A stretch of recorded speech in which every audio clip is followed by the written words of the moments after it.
Good day mga kasabong.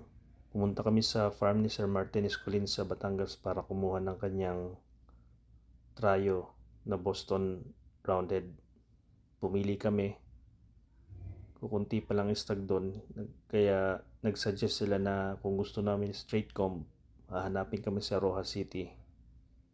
Mas matalino daw sabi nila. So pumayag kami. Pumunta muna kami dito sa yard ng mga bullet.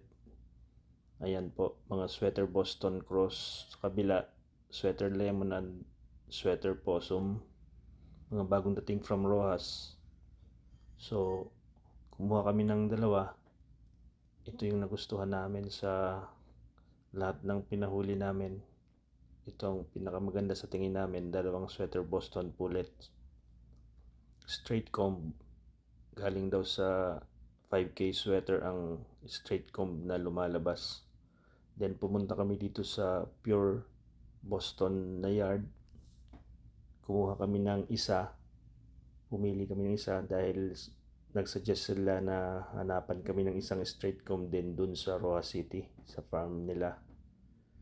So, yan, nagpahuli kami ng ilang piraso na maganda.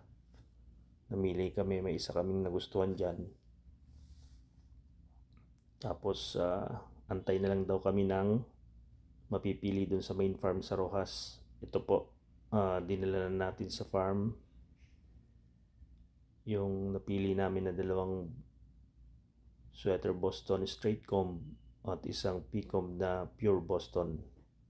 Yan po ang sweater Boston na light, medyo dark yung hakel. Ito naman yung medyo nag-yellow hakel na pure.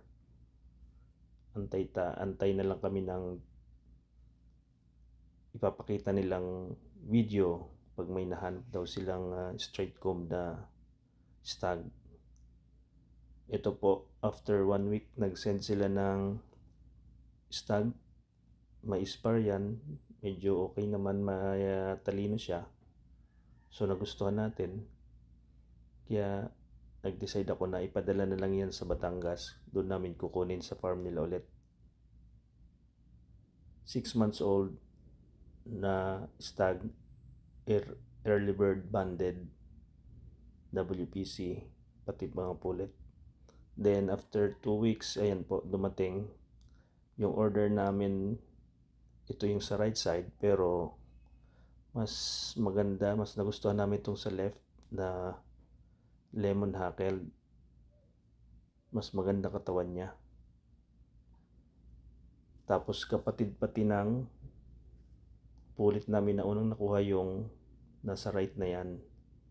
Itong sa left, hindi to ka-family nung nakuha naming unang pure na Boston Pullet. Pinag-spar namin sila, mas magaling itong sa left. Kaya tapos pangalawa, mas magandang katawan. Kaya nag-decide kami itong sa left na lang ang kunin. Yun din ang suggest nila. Kahit pagod sila galing sa biyahe, in-spar namin, okay pa rin ang mga kilos. 2 times silang dalawa, pati yung in-spar din namin sila sa mga P-comb na Boston.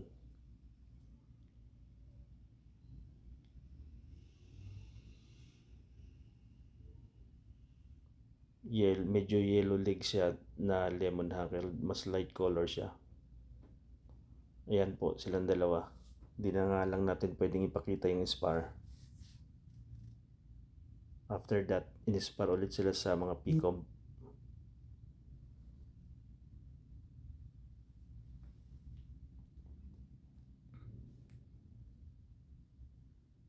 Ayan na po, napili namin. Nagdagdag kami ng isang pullet.